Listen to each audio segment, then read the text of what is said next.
Kamusta po kayo? Mabuti sa Panginoon, no? Kanina inawit natin, when I say God is good, you say all the time. And when I say all the time, you say? Sige, let's practice that this morning. When I say God is good, and all the time, and God is good, palakpakan natin ang Panginoon. I believe that you're now awake. Your mind is awake. Your heart is awake. Your body is awake. You tell to the person next to you, let's be awake this morning. Because I do believe that God has a special message for each and everyone who's here this morning. This is something that the Lord has been laying in my heart since last week. And so when Pastor Ian told me, can you preach this Sunday? And I said right away, oh, can you preach next Sunday? And I said, yes. Because there's really something that I believe is very timely for each one of us. Amen. So before we begin, I would like to invite each and every one of you to be still. Let our hearts be still and let our minds focus on the Word. Let Jesus be at the front and center this morning. Let's bow our heads and let's pray. Father, in the name of your Son, Jesus Christ, we thank you. We honor you. We worship you. We magnify you. We exalt your name in this place. Father, in our listening of the Word, may we enthrone you. Let our hearts glorify us for us coming here today, but let this be just about you and what you are about to do in the lives of your people. Holy Spirit, we pray that you will open our eyes, open our hearts, open our minds to receive the Word of God so that we may be able to live by it, to be a doer of your Word. Let the words that we will hear not just settle in our ears, but let it settle down in our spirits. Thank you, Jesus, for this privilege to sit at your feet and do the greater thing of being in your presence. Thank you for your presence, God. Thank you for being here even before we came. Thank you. Thank you, Jesus. Be it if you have to. In Jesus' mighty name we pray. Everybody say, amen and amen. Let's give the Lord a hand of praise. Hallelujah. If you've been here in church for the past 2 weeks, our pastors have been teaching about it is well. Can you say to your neighbor, it is well. All is well. It is well. So this morning, we will be still talking about it is well. And this is if I'm not mistaken, the last of the series because next week will be Resurrection Sunday. Amen? So for this morning, we would like to call our lesson, It is Well When God Intervenes. So, I'm so excited, even myself, to be ministered upon this word. Because if there's one thing that the world needs right now, if there's one thing that every household needs right now, is God's divine intervention. Amen. We need God to intervene. We have to have God intervene in every aspect of our lives. Let not God just intervene on a Sunday to let you pause in whatever you're doing so that you can listen to the Word of God. But God wants to intervene every day in everything that we do. Only if we let Him do it. Are you excited, church? When God intervenes. So again, in our life right now, there are countless times when we've asked the Lord for divine intervention. How many of you here have prayed, Lord, intervene for us? Sino yung humingi ng dasal sa Panginoon? Lord, let your will be done. Please, Lord, if you can just do more. How many of you ask the Lord, Lord, intervene with my finances? Intervene intervene in my family because I cannot control my children anymore. Because there are certain things that are surely beyond our control. And if there's one thing that people want to have, is you want to have full control everything, then you can plan for your life. Imagine a mother, an expectant mother. She surely knows that cesarean, she cannot say when she will give birth. Will it be on the 38th week? 38 week, 2 days? 37 week, 7 days? 40 weeks, 2 days? It is God's divinely appointed time when a life is delivered here on earth.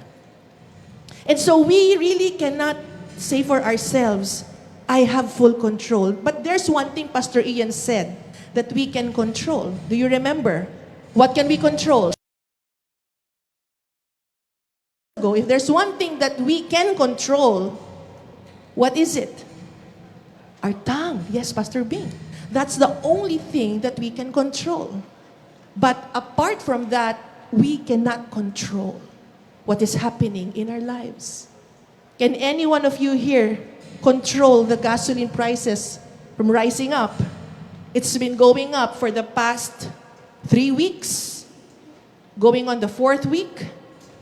And nobody can tell when these countries will put a stop on what they're doing. Hindi natin masasabi. Ang nangyayari sa Pilipino, nag-iintay lang tayo ng balita, nanonood lang tayo ng balita para malaman kung magpapagas ba tayo, kung magpapa-full tank. But there's nothing you can do about it. Even if you have all the degree in this world, you are not in the capacity to control the war. Right? Even if you are the most peace-loving person and they send you there, if you are not in the authority, then you cannot do anything about it. So what do? We pray. And Pastor Ian also said, sometimes you don't need to pray for the gasoline prices to come down. We just pray for God to fill up our tanks. Amen. That God will continue to supply all our needs according to His riches and glory through Christ Jesus. Not He will supply our needs when the war stops. That life is going to get better when they make a ceasefire. Whether or not there's a ceasefire, whether or not there is fire, God is in control. Can you say that to the person next to you? God is still in control. And God still sits on the throne. God is still on the throne. And He has never left. And He will never leave that throne. That is His permanent residence. No matter how upsetting what's happening down here on earth, God still sits on the throne. And His sovereignty is what makes us hopeful and faithful. That even if diesel prices go up to 150, 180, 200, we don't know because we cannot control. But one thing is for sure, God is in control. Amen. Not just about the war. COVID-19 a few years ago, did anyone was prepared for that? No economy was ever prepared for that. Not even the richest people can put a stop to it. But does that mean that God did not see His people suffer? Does that mean that God did not hear our prayers?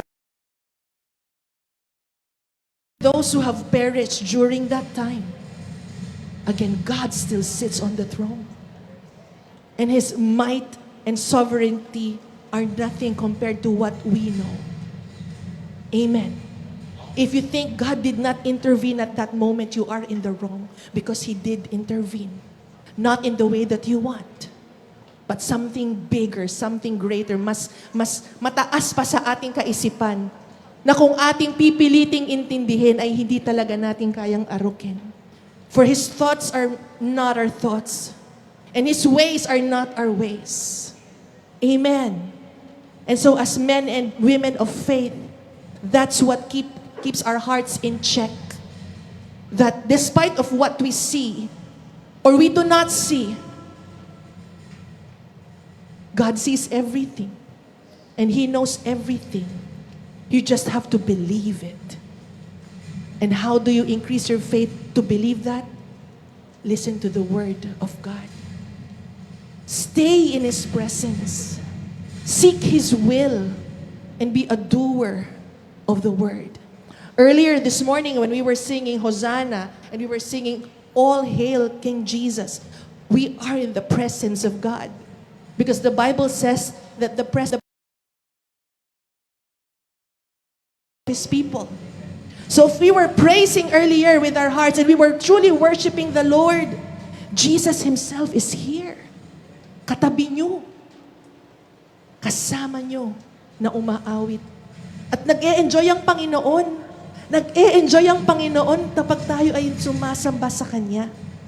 Pero ang nais ng Panginoon ay hindi lamang tayo sumamba sa Kanya, kundi manatili sa Kanyang presensya. It is another thing to stay in the presence of God. Will circumstances affect your desire to stay in the presence of God? Or will it change your mind and make you think, di naman totoo pala yung Bible study? Hindi naman pala sumasagot ng panalangin ang Panginoon. But let me tell you this, it doesn't matter whether you believe it or not. Because God is intervening for you every single moment of your lives. Even when we are sleeping, when we are at our most vulnerable, that's when God works. Even though we do not see it, even if we do not feel it, even if there's nothing in what we want to be filled with, like our water.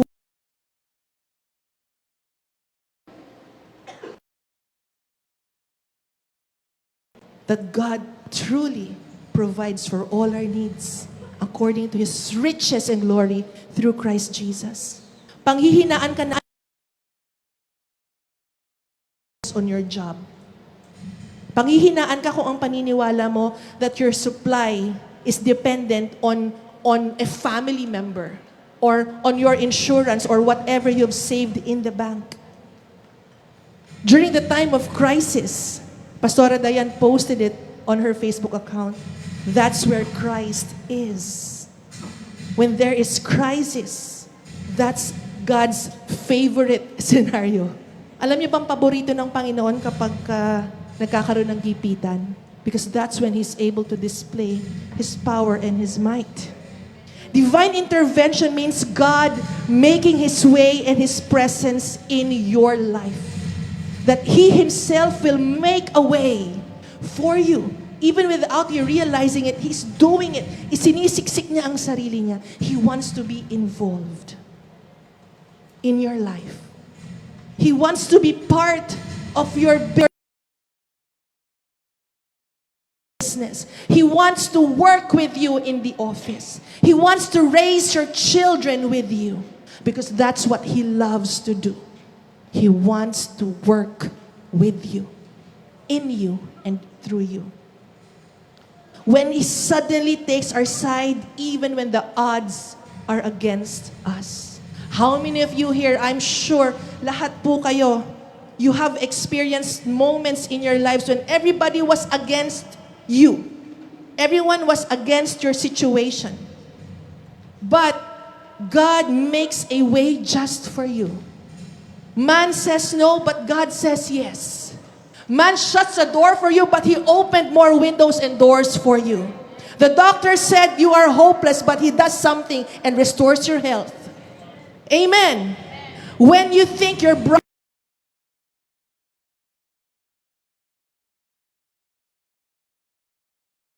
because He wants to intervene in his life. If this is our heart set and our mindset, in any situation, you will say to yourself, it is well. Kahit pa nasa 130 ang diesel ngayon, it is well. Yeah? Amen. God makes it all right for you. But you can only believe that if your heart and your mind are set to Christ. Fix your eyes upon Jesus. Fix your eyes to His promises and to His words. That's why He said, do not fix your eyes to the things that are seen. Panay-tingin ka sa Facebook, magkano na ang presyo, ano na ang sitwasyon. Daig mo pa ang reporter sa blow-by-blow account. Diba? Master na master mo yung trends. Kaya mo pang i-plot saan pupunta ang presyo ng gasolina.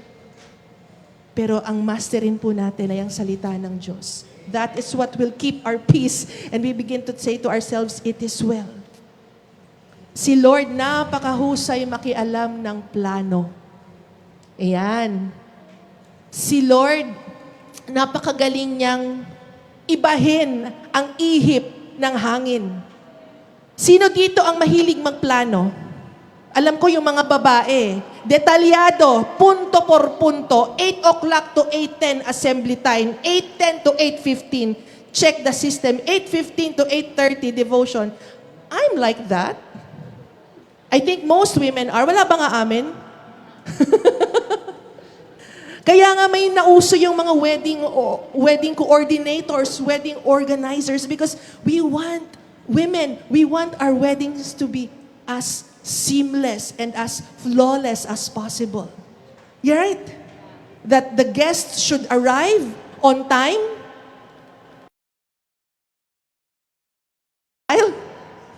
Right? Tanungin ko sa inyo mga kinasal na at nag-organize ng weddings, meron po bang perfect wedding? Wala. May mga invitations sasabihin, no kids allowed. Pero may bata pa rin. May aso pang kasama. May sariling upuan ang aso. Sasabihin, motif, barong Tagalog, may darating naka-jeans. No matter how you plan, things will not always go your way. Right. And it can frustrate you so much, especially if you're the type who wants to, take control of everything. But God, siya po ang pinakamainam na pakialamero. Kung meron mang magbabago sa plano, gugustuhin ko ng si Jesus ang magbago ng plano ko.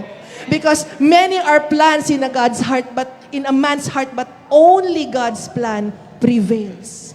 Gusto mong ikasal this year, ipipilit mo. Pero kung hindi yun ang plano ng Panginoon, mapapagod ka lang. So what do? Consult the Holy Spirit. Ask the Lord. Inquire of Him. Ask Him to order your steps. In your work, make Him your mentor. Ang dami na uuso ngayon sa mundo, coaches, mentors, gurus. Alam niyo ba na ang pinakamagaling na mentor ay walang iba kundi ang Holy Spirit? He is the best teacher, the best mentor, the best equiper. He is the one who will direct your steps. I have a story to tell you. When I was still working in this publishing company, we used to produce po mga magazines, trade journals. And I was assigned to be the managing editor for one of its titles. So as the managing editor, it's my responsibility to sign off on the magazine prior to printing. Okay. So, ang mga mata po namin talagang naghahanap ng mali. Yun yung trabaho ng editor, naghahanap ka ng mali. And aayusin mo siya para kapag ito ay inilimbag na, walang mali. Hindi mapapahiya ang publisher, wala kang kailangang ilabas na erratum. So sa madalit sabi, ako po ay nag-sign off na ng magazine. Ibababa printer. So ito na. Ang laki pa po ng tiyan ko noon. I remember I was heavily pregnant with my firstborn son. And because I want to exercise myself, I did not take the elevator because we were on the 16th floor and production was, I think, on the 14th floor. Cannot remember anymore. But I decided to take the stairs. Holding the film, holding the pages of the magazine with all the signature that it is ready for publishing. So ito na. Hawak-hawak ko po yung magazine. Excited na akong umuwi. Kasi pagod na ako eh. Alam mo naman, pag buntis ka, madali kang hingalin. So dala-dala ko siya, hagdan akong ganyan. When I was in the staircase, I heard the Lord. And He told me, look at the cover. There's something wrong in the caption. So specific. Very specific. And at first, I was contesting in my mind. Because sabi ko, nakita na to ng copy editor. Nakita na to ng assistant managing editor. Nakita ko na to. Nakita na rin ng editor-in-chief. What could go wrong? But the voice of God was really stirring inside me and disturbing my peace. And He's saying, check the caption. There is something wrong. See how God intervenes? My plan was to submit the file and go home. But the Holy Spirit was nudging me, go back to your table and check again. So sabi ko sa Panginoon, gusto ko nang umuwi, pero sige na Lord. Sige na. So I went back again with my documents, sat on the table and reviewed. Lo and behold, indeed, the error was on the cover. Pages. You see, we get products from different suppliers.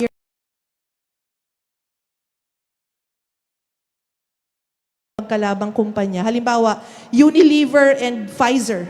Just to state an example, wala naman tayong ina-advertise or pinapanigan. Halimbawa, yung produktong yon, credit ko sa Unilever. Yun pala, yung competitor. Siguradong lawsuit ang aabuti namin. Sigurado. Dahil hindi po maitatago, nasa cover. Ang pinagtataka namin, how many sets of eyes have already seen that error, but nobody noticed. Now I understand and truly believe that the eyes of the Lord are 10,000 times brighter than the sun. It can see everything, anything as small as the smallest font you could think of. Alam mo, nung nakita ko yun, talagang sabi ko, Lord, tunay ka talaga. Totoo ka talaga. Kung paano mo protektahan ng iyo.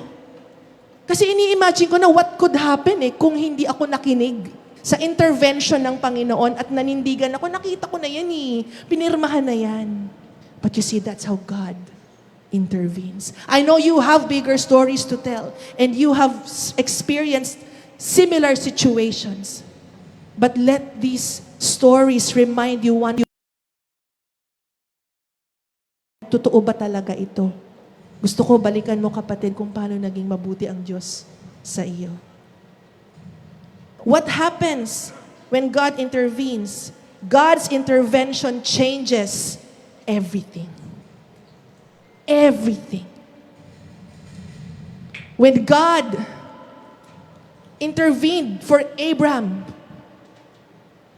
from being barren became the father of many nations. When David was never entrusted to even hold a spear. All he did was to use his hands to fight the bears and the tigers and the lions attacking the sheep. Became the king of Israel. God is in the business of turning things around. He can turn things around for you and for me. Amen. He is the God of the turnaround. Kaya niyang baliktarin ang sitwasyon para sa iyo. Kung ito'y naranasan mo na, salamat sa Diyos. Pero sinasabi ko sa inyo, ito ay mararanasan nating lahat na nagtitiwala sa Kanya. Ine-expect ng lahat ang Meralco bill mo ay tataas. Pero pag bukas mo ng Meralco bill mo, mababa ang bill mo. Sino nakaranas na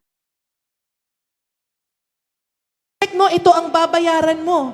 Ine-expect mo, sabi ng credit card bill mo, you are indebted, you have to pay 100,000 pesos, 50,000 pesos, I don't know. And when you open your credit card statement, it says, amount due, 0.00 pesos. I can say that because it happened to us. God can turn things around. He is the God who reverses situations. How does He do this? Life-saving timing. You know, ang timing ng Panginoon is impeccable. Many times you've probably experienced you're wanting to go to one place, but all of a sudden you cannot go. Parang pinigilan ka ng Diyos. At naiinis ka pa, bakit hindi ka natuloy? And later on, you will realize, oh, God has seen this all this time. Hindi ko na-realize. God is an expert at life-saving timing. Sudden provision. Na-experience nyo na ba yan? Meron kayong gustong kainin, nakikrave kayong kainin ng isang bagay pagdating mo sa bahay, yun mismo ang iluto ng nanay mo. Yun mismo ang hinanda ng asawa mo. These simple things. They don't have to be big for you to believe that God is real. Sa dinami-dami ng pwedeng putahe sa mundo, bakit yun pa? Have you experienced that you had no supplies in your house and someone will just ring the doorbell with all the goods that you needed, down to the brand?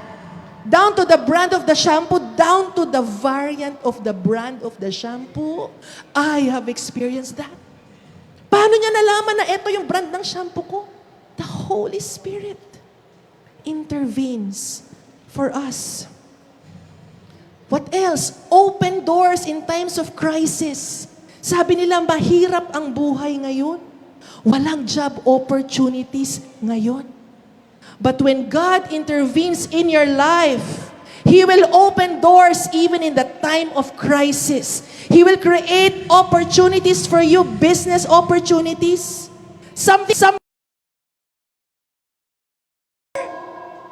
And when times are hard, sabi, mahirap makasakay ng barko. Tapos ikaw, saglit lang nakasakay ka na. How? How is that possible?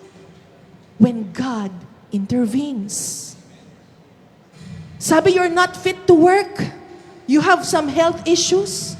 Yes, you are qualified in all things, but medically you are not. And then you just have this faith in your heart, this cannot be true. And you go back again and say, there's nothing wrong with you. But sasabihin ng previous doctor, there's really something in you. But in a split second, God can heal you. Amen. And I remember sharing my story.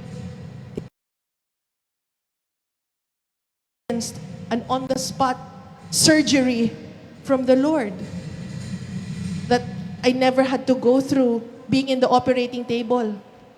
Doon pa lang sa scan, inayos na ng Panginoon, hindi na natuloy ang dapat gawin ng mga doktor. Read this, my dear brothers and sisters. There is no divine intervention without an emergency situation. I'm not saying that God gives you emergencies. He does not create problems for you. He does not throw sicknesses at you. But God allows these things to happen for others to see what He can do.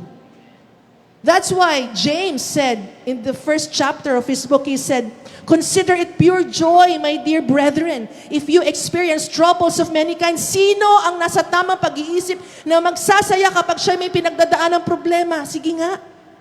Ang alam ko lang na baliw na ganyan mga Kristiyano, ikaw at ako. Bakit tayo masaya? Kasi alam natin may niluluto ang Panginoon na hindi pa natin nakikita. Hindi natin alam pero may ginagawa ang Panginoon. Kaya tayo nagsasaya kasi merong testimony na ginagawa ang Panginoon sa'yo. Can I hear an amen? Amen. Lord, what are you trying to prove this time? What are you wanting to show to me this time? Paano magpapakitang gilas muli ang Panginoon sa aking buhay kung walang emergency situation? Paano magkakaroon ng miracle of 5 plus 2 equals 5,000? Paano magkakaroon ng divine provision kung walang lack? Sige nga, paano mo ma-appreciate God's miracle working power if there is no situation na kailangan mo ng divine healing? Kailangan mo ng divine provision. Kaya kapatid, kapag merong sticky situation, parang mahigpit, parang masikip, ang hirap lusutan, ang daming obstacle, May mga bato, may mga dawag, may mga do not enter. Sabi, hindi po pwede, hindi ka papayagan. Ay, problema yan. Kapatid, pag ikaw ay nasa Panginoon, magalak ka. Kayanin. Yung mga do not enter, this is not allowed. But when God intervenes, He will open the door for you and you can enter. You know, in the parting of the Red Sea, that's one more story. God split the sea so that the people can walk right through the water. They were at the dead end. Wala na silang pupuntahan. Ang mga Israelita ay wala nang pupuntahan. They were at the dead end. Because there's the sea in front of them and the Egyptian soldiers behind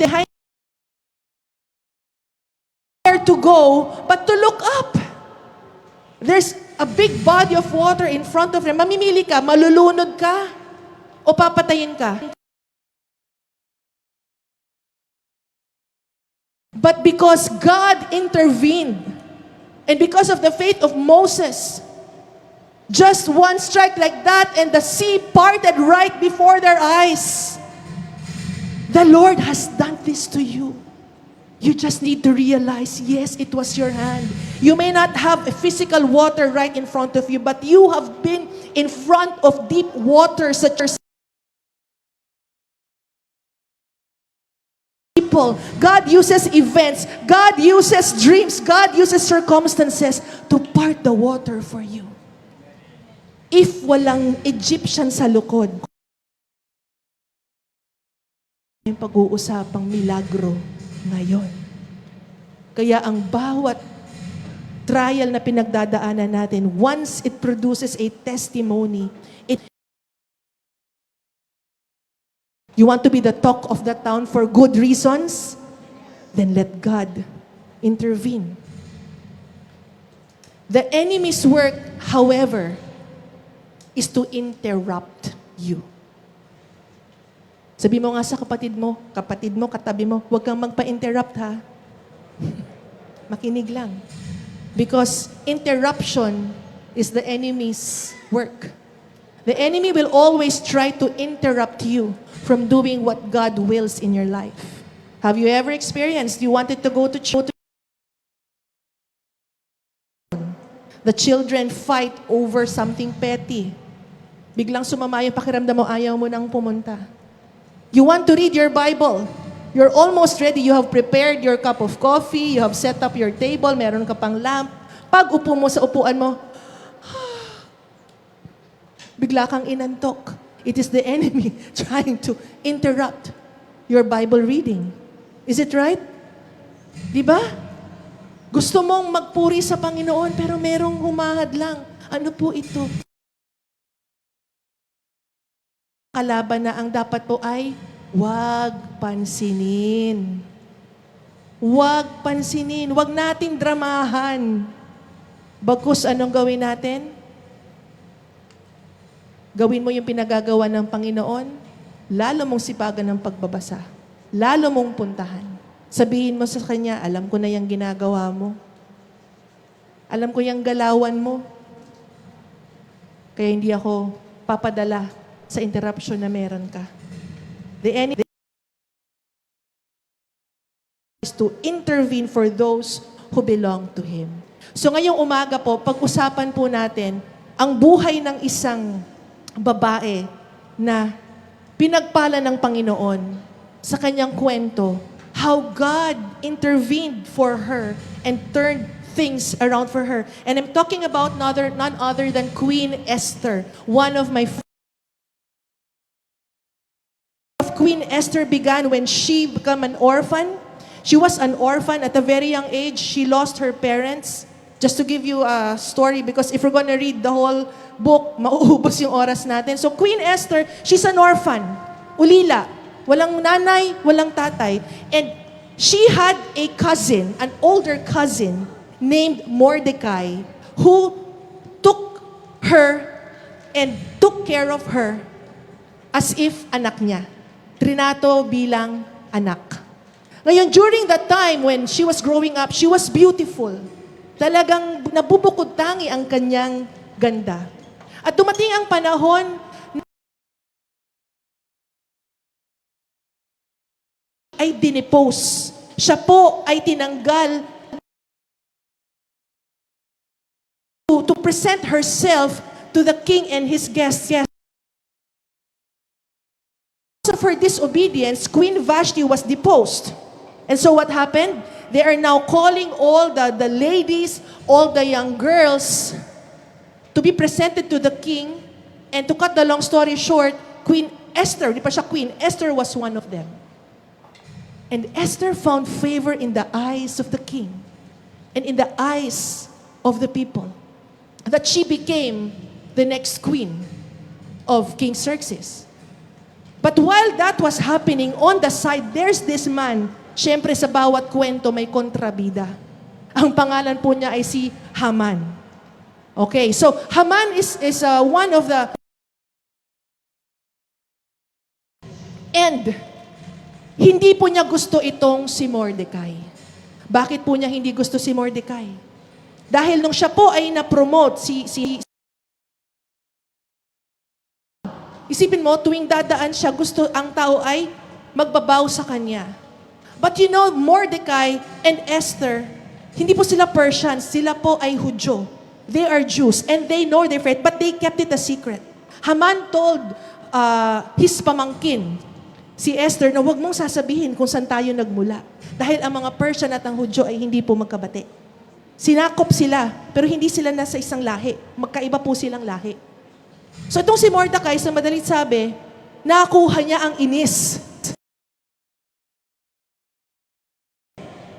to the king. Alam mo po, may isang grupo ng mga tao na hindi po natin kauri at sila po ay dapat nating i-terminate.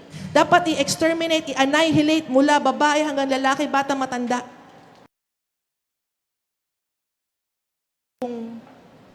Talents, no? Or silver, kung ano man yan. And because of Haman's relationship with King Xerxes, ito po ay kanyang pinahintulutan. Binigay niya ang kanyang signet ring at hinayaan at pinagbigyan. Ito ay lingid sa kaalaman ni Queen Esther pa noong mga panahon na yon. Pero meron ding pangyayari na habang at nakaupo sa may gate kasi si Mordecai po ay lagi lang nakaupo palasyo. So, sabi ni Mordecai, narinig niya. Dalawa doon sa mga tauhan ni King Xerxes ay nagpaplanong siya'y patayin. Nagalit kasi sila. Di ba?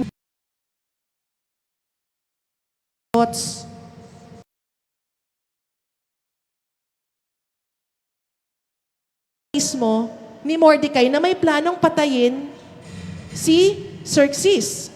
So si Mordecai, sinabi po niya ito kay Queen Esther para makarating kay Haring Xerxes. So, anong nangyari? Siyempre, pinatay po yung dalawang tauhan na gustong pumatay sa hari. At isinulat sa aklat ang pangyayaring iyon. Hold that thought. Isinulat sa aklat yung ginawa ni Mordecai. Okay. So, ito namang si Esther, dahil alam na niya ang pangyayari, siya ay pinakiusapan ng kanyang pinsan. Pinsan, tulungan mo naman kami. Kasi nagbaba na ng kasulatan na uubusin ang ating lahi.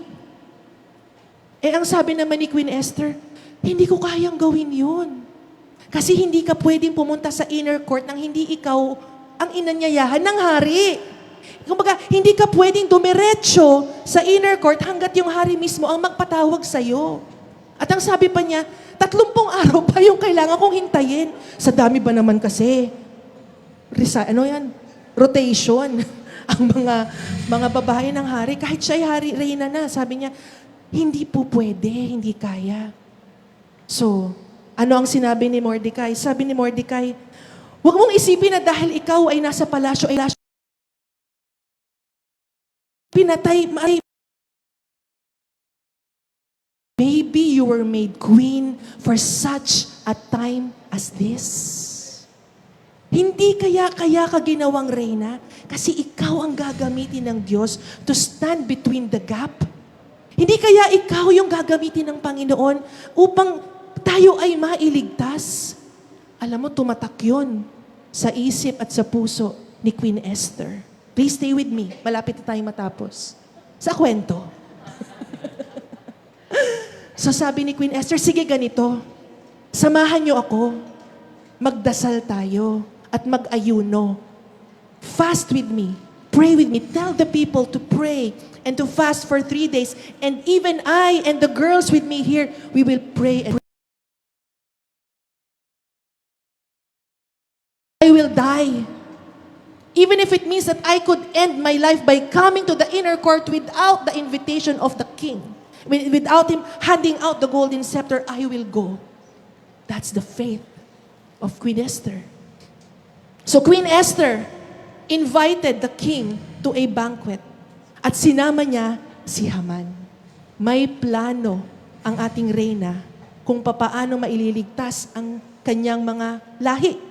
So tinawag po ng reyna for an exclusive banquet etong hari at si Haman. Ito namang si Haman, syempre tuwang-tuwa siya. Aba, akalain mo, third wheel ako sa hari at sa reyna. Ako ang namumukod tanging inimbitahan upang makisalo sa kanila. At sa kanyang tuwa, siya ay umuwi sa kanyang asawa para ipagmayabang ang trato sa kanya ng hari. Pero sa kabila nun, siya din po ay naghanda para sa kamatayan. Asked his men to prepare as high as 75 feet tall. Do you have any idea gaano kataas ang 75 feet? Ang taas nun. Para i-impale. Alam mo yung impale? Para gawing lechon. Tusukin at ipakita sa mga sangkatauhan na itong taong to ay may ginawang kasalanan sa hari. Research ko, sino dito naglalaro? That is approximately 62 feet. So imagine mo, yung buong bowling alley, dagdagan mo pa ng 13 feet. Ganun kataas. May imagine mo, naka-impale? Ganun kataas. Ang inihanda ni Haman para kay Mordecai. Pero wala siyang kaalam-alam. Yung inihanda niyang pole na yon ay para pala sa kanya. Paanong nangyari? Paanong nangyari? Paano nag-intervene ang Panginoon? Ito pong si Haring Xerxes, isang gabi ay hindi makatulog. Sino dito yung minsan kahit anong pilit mong makatulog, hindi ka makatulog? Ako kasi,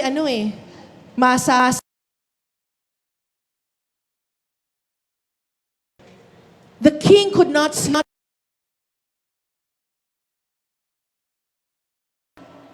Pakibigay nga sa akin ng aklat, yung chronicle, gusto ko lang marinig ano ang mga nangyari sa aking kaharian. Medyo ma-pride, Gusto niyang marinig kung ano yung mga accomplishments. Yun daw ang makapagpapatulog sa kanya.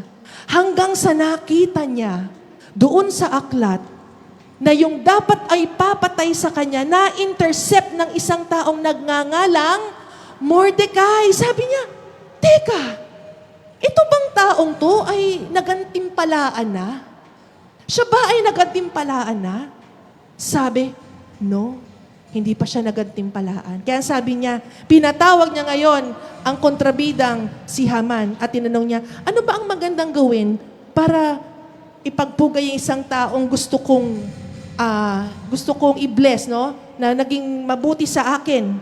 Anong pwede kong gawin to that person who I delight with? Nang hindi niya sinasabi kung sino, ang sabi ni Haman, ay, kailangan ibigay mo sa kanya yung best robes. At bigyan mo siya ng kabayo na sinakyan mismo ng hari. At ibigay mo sa kanya ang mga riches, ganyan. Kasi iniisip niya, siya yun. Iniisip niya, para sa kanya yun. Ito na si Queen Esther, niyaya mo ulit sila ikalawang araw. Tinanong niya, ano ba talaga ang gusto mo? What is it that you want? What is it that you want? Naandoon ang Haring Xerxes, naandoon si Haman, naandoon si Queen Esther. At ang sinabi ng Queen Esther, meron pong gustong pumatay sa aming lahi. Ah, ganun ba? Sabi niya, oo, gusto po kaming ubusin. Doon lang nalaman ng hari na hindi pala Persian si Esther, kundi isang Hudyo. Pero tignan mo, hindi nagalit yung hari. Na in love talaga siya sa ganda ni Queen Esther. Sino ba yan? Sinong gustong pumatay? Sabi niya, that vile person! Tinuro niya, kaya pala inanyayahan. At sa galit ng hari, sabi sa kanya ay, kuhain tong taong ito at ipapatay. Meron akong nakitang 75 feet na pole doon. Doon niyo siya pwedeng itusok. So, yung inihanda ni Haman upang patayin si Mordecai ay napunta sa kanya dahil lamang sa isang gabing hindi makatulog ang hari. Amen. So, nangyari bagay na sinabi ni Haman na akala niya para sa kanya. Nabigyan siya ng robes of garment na magaganda, bigyan ng kabayo. Lahat po yun ay napunta kay Mordecai. At lahat ng naiwang ari-arian ni Haman, kanino po napunta? Kay Mordecai. At yung lahing gustong ubusin ni Haman, ano nangyari sa kanila? Sila po ay pinagyaman ng Panginoon. So you see the story, whatever the enemy meant for evil, he can turn it for good. Now let us look at the scriptures one by one. What happens when God intervenes, when He stops the plan of evil, even if the enemy has put all the traps around us? Pinalibutan ka na ng traps. What happens when God intervenes? Number one, He overrides protocols. Kaya ng Panginoon i-override kahit yan pa ay nasa procedure. Utos. Sino po dito yung pag nasa bangko maririnig mo yung teller, override, override. Di ba? Ano ba yun? Ano ba yung override? Ang ibig sabihin po ng override sa mga bangko is if there is an approved transaction, kahit wala po doon sa, kumbaga, it's beyond what is in the override what is in the protocol. So ano po ang ginawa dito? Esther broke the protocol by winning the king's favor immediately. Tandaan niyo po, Esther was a Jew. She was not from Persia. She was an orphan. Kumbaga, nung nagkaroon ng beauty contest, isipin niyo parang Miss Universe. Kailangan nilang magkorona ng isang bagong reyna. So merong Miss Las Piñas, Miss Cavite, marami siya po ay galing Susa. Ang dami po nila. Pero siya ay isang dark horse. But instead na siya ay hindi pansinin, she won the favor of the king despite her being an orphan. Alam niyo po noon, pag ikaw ay orphan, hindi maganda. Talagang kawawa ang isang orphan. But God's favor caused the people to treat her with special kindness and secured her selection as queen in just one day. In just one day after meeting the king. Dati na andun siya sa harem. Alam niyo po yung harem? Mga kababaihan, no? But after that day, the next morning, she was brought to where the queen stay. In just one day. And that is beyond normal. That is overriding protocols. In Esther chapter 2 verse 17, tignan po natin yung eksaktong scripture. Go to the book of Esther chapter 2 verse 17. It says there, now the king was attracted to Esther more than to any other women, and she won his favor and approval more than any of the other virgins. So he set a royal crown on her head and made her queen instead of Vashti. Kung titignan mo sa qualification, dulo si Esther. Ang meron lang siya ganda. Pero pagdating sa qualification, hindi po siya angat. Pero dahil ang Diyos ay nasa kanya, dahil ang Diyos ay nakialam sa buhay,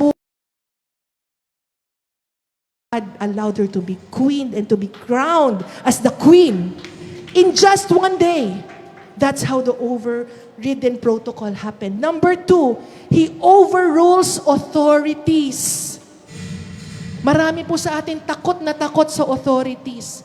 Kapag sinabi parang ayaw mo nang lumaban, aatras ka na at bahag na ang iyong buntot. In Esther 4:11, all the king's officials and even the people in the previous provinces knows that anyone who appears before the king in his inner court without being invited is doomed to die. Ito yung nabanggit ko kanina. Walang pwedeng lumapit sa hari unless you are invited by the king himself. And unless the king holds out his gold scepter and the king has not called for me to come to him for 30 days. 30 days. Paano yun? Baka bukas pumatay na tong si Haman sa aking lahi. Pero ang sabi ay 30 days. But Queen Esther was made a queen for such a time as this. Mga kapatid, kayo po, tayo, hindi natin nakikita pero tayo po ay mga Queen Esther din po sa ating mga tahanan. We were made Christians not just for ourselves. We were here between the possible and the impossible. And God has done it for them. Esther 4:16, sabi dito, go and gather together all the Jews of Susa and fast for me. Do not eat or drink for 3 days, night or day. My maids and I will do the same. I will go in to see the king. If I must die, I must die. Kumbaga, ang faith niya po ay, yung mundo kasi sinasabi, patay kung patay. Talagang susugurin mo. Si Esther walang katakot-takot. Ang kinailangan lang niya to pray. Prayers were enough to make her strong and fearful and courageous. All she needed was to fast so that she can hear the instructions clearly in the Spirit. Because when we fast in the world, we feast in the Spirit. And we are feasting in the Spirit. We can hear God's instructions clearly. That's all she did not ask for any backup. She did not need any connection. She only need to pray and to fast. And because of her faith, and it was her time, the king granted her request and handed out the golden scepter to her. Even if it was not yet time, even if it broke, ito po ay ipinangyari ng Panginoon. There's a scripture here, one of my favorite scriptures in the book of Proverbs, chapter 21, verse 1. The Lord controls the mind of a king as easy as He directs the course of a stream. Kung kayo po ay nasa isang sitwasyon na kayo'y pinahihirapan ng isang taong mas mataas sa inyo, pa ang kapangyarihan sa inyo. Ang sabi ng salita ng Diyos, hawak ng Diyos ang isip ng mga hari. Hawak ng Diyos ang isip ng kung sino man ang hindi pinagbibigyan ng gusto mo, hindi ka tinutulungan, hindi ka pinagbibigyan, pinapahirapan ng buhay mo, binibigyan ka ng stress na hindi naman deserve. Pero feeling mo wala kang magawa. Kunin mo tong salita. Hawak ng Diyos ang isip ng mga hari. Kaya niyang baguhin ang isip ng mga hari. Kasandali na kaya niyang baguhin ang agos ng tubig. Yan ang ating Diyos. Ganyan ang ating Panginoon. Kaya yung kaguluhan ngayon sa Middle East, kaya ng Diyos. Hindi natin kaya. Hindi kaya ng sino mang pangulo, hindi ako magbabanggit ng nasyon o tao. Dahil hindi nila kaya, Diyos lang ang may kakayanan. Kung kaya ng Diyos itigil ang kaguluhan bukas na bukas din, ito ay mangyayari. Kung gugustuhin ng Diyos na ang presyo ng gasolina ay bumaba ulit sa dati nitong halaga o mas mababa pa, kaya ng Panginoon. Kaya ng Diyos. Alam mo, ang isang bagay na palagay ko, tayo bilang mananampalataya, we should collectively pray together. Let's not just pray for our own interest that the Lord will fill our gas tanks every day. that God will supply our refrigerator with food daily. Isama po natin sa panalangin ang nangyayari sa Middle East. Because we have the power. We have the anointing to pray. We have the access to the throne.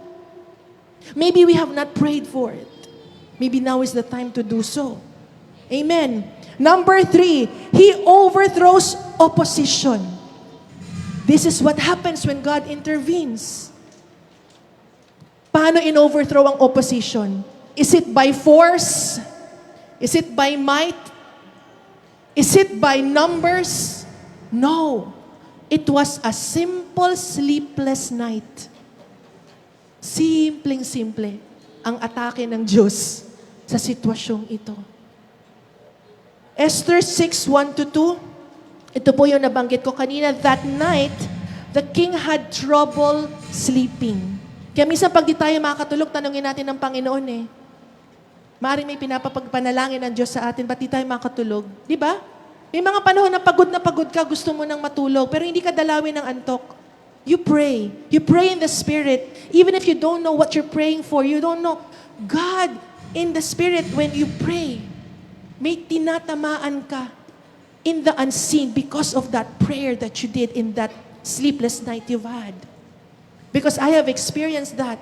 I was awake and I've been praying in the tongues.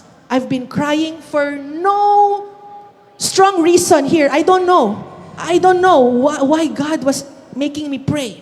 But I kept on praying in the Spirit to the point that ako po ay nagdo-nosebleed na. Alam yan ng nanay ko. Akala niya anong nangyari sa akin na ako ba'y nasaksak o ano. Dahil punong-puno ng dugo ang aking damit.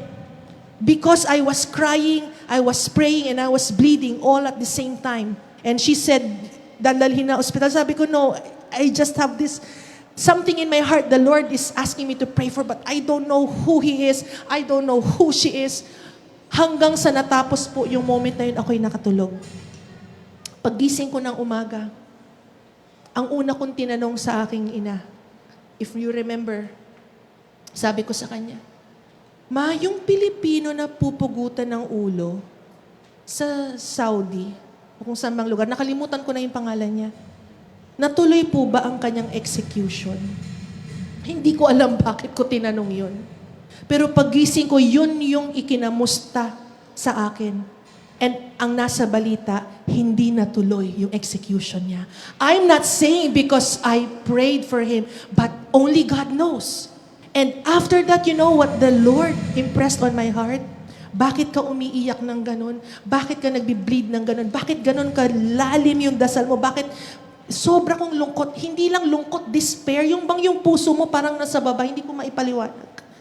Ang sabi sa akin ng Panginoon, ipinararamdam ko sa iyo ang nararamdaman nung taong iyon. So God allowed me to intercede for that man. I don't even know his name. But what I'm saying is something happens when God wakes you up at night. So sabi dito, so He ordered an attendant to bring the book of the history of his reign so it could be read to him. In those records, he discovered an account of how Mordecai had exposed the plot of Bigtana and Teresh. Ito po yung dalawang nagplano sa Panginoon. Through a sleepless night, Haman was found out. Glory to God! Not by might, not by power, but by my Spirit, says the Lord. Kung meron kang ipinaglalabang sitwasyon, God is fighting for you. All you need to do is to be still. Amen. God is fighting the battles for you. All you need to do is to be still and watch how God will move. Amen. You need financial breakthrough. Watch how the Lord provide for your needs every single day. Because our God is not just generous every 15th and 30th. God provides every single day. Amen. Hindi lang siya kailangan may payslip ka. You will be surprised how God can provide on the 2nd, on the 3rd, on the 10th. You will never go hungry because God is taking care of His people. Number 4. To harm me. But God is now being done the saving of many lives. This is Joseph. His brothers planned for him to die, to be sold into slavery. But you see how God intervened from the pit to the prison to the palace. His divine promotion. And number 4, again, what happens when God intervenes? What's number 1? He overrides protocols. Number 2, He overrules authorities. Last, He overtakes setbacks. Yung akala mong kulelat ka, nasa dulo ka.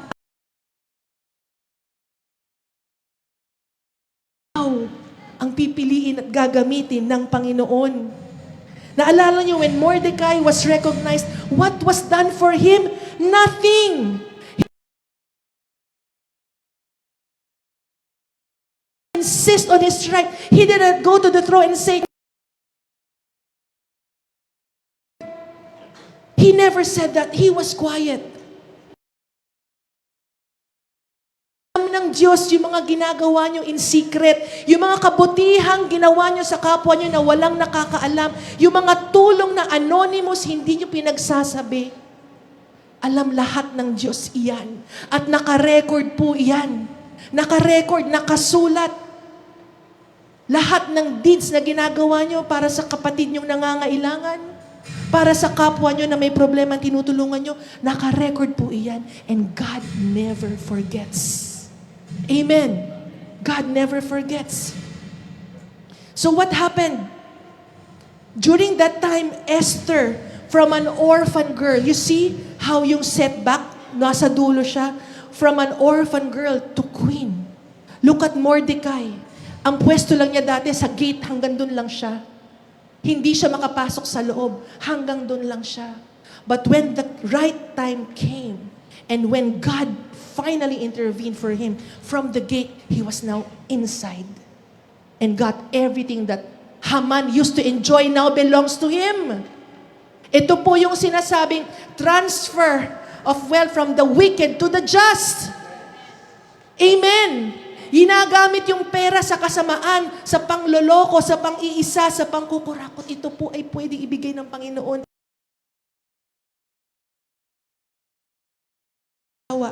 And the Jews, yung kanilang lahi, from the target of annihilation to the point that they were given the authority to govern from themselves and to fight for themselves. Now in closing, there's a scripture here that the Lord wanted me to share in the book of Zechariah chapter 4 verse 10. If you think that you are small, if you think that you are not strong enough, if you think that financially, yung business mo maliit pa lang, yung kita mo, papiso-piso, palima-limang piso, pasampu-sampung piso. Paano naman, Lord, aabot ng milyon? Ganun lang naman yung kita, maliit lang. Nagsisimula ka pa lang. Nakikita mo yung mga kasabayan mo, ang lalayo na ng nararating, ang gagara na ng kanilang gamit.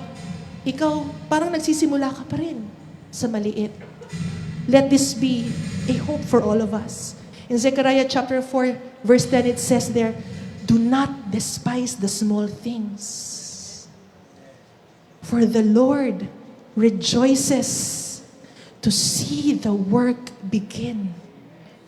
And if you see this, si Zerubbabel, yung pipeline, di ba po sa construction ng kahit anong matayog na building, hindi mo nakikita yung mga power. Hindi magsisimula ang bagay na kaliliitan at hindi mo gustuhang makita. So if you are in the situation where you need the Lord to reverse your situation, and you think, ano ang laban ko sa kanila? Ang yayaman nila. Ano ang laban ko sa kanila? Established na sila. Do not despise where you are. No matter how small it is.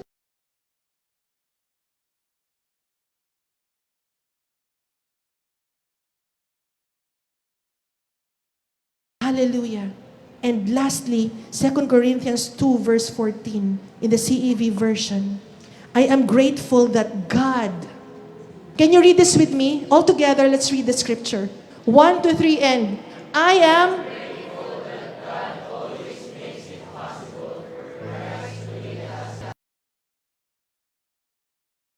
victory. It is Christ alone who can lead you to victory. And we are thankful that we have Jesus Christ who's fighting the battles for us. You know what we declare at the end of each service? People may come at you in one direction, but they will split in 7. That's how God intervenes. You don't need to fight each one of them because they themselves will fight against each other. That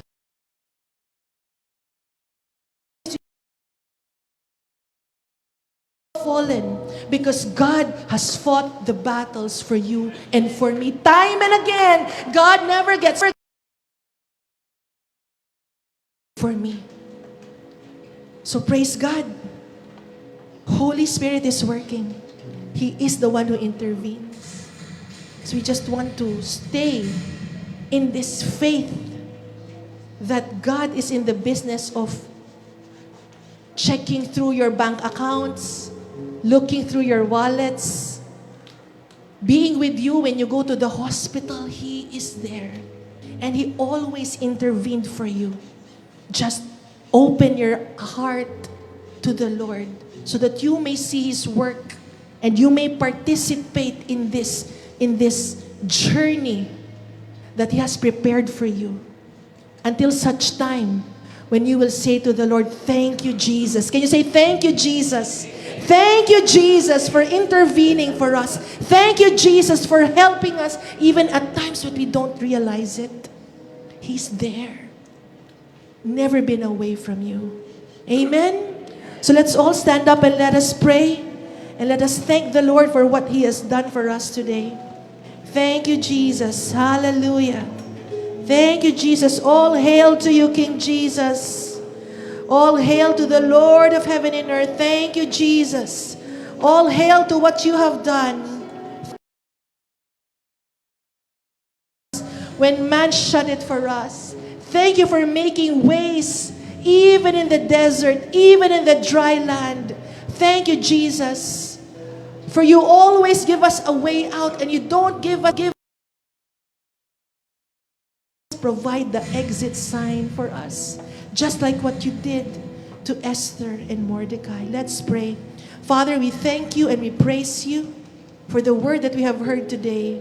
Continue to have fellowship with us. Thank you for continuing in intervening for us, for standing up for us. Thank you, Holy Spirit, for you are our advocate. You are our Parakletos. You work with us, side by side with us.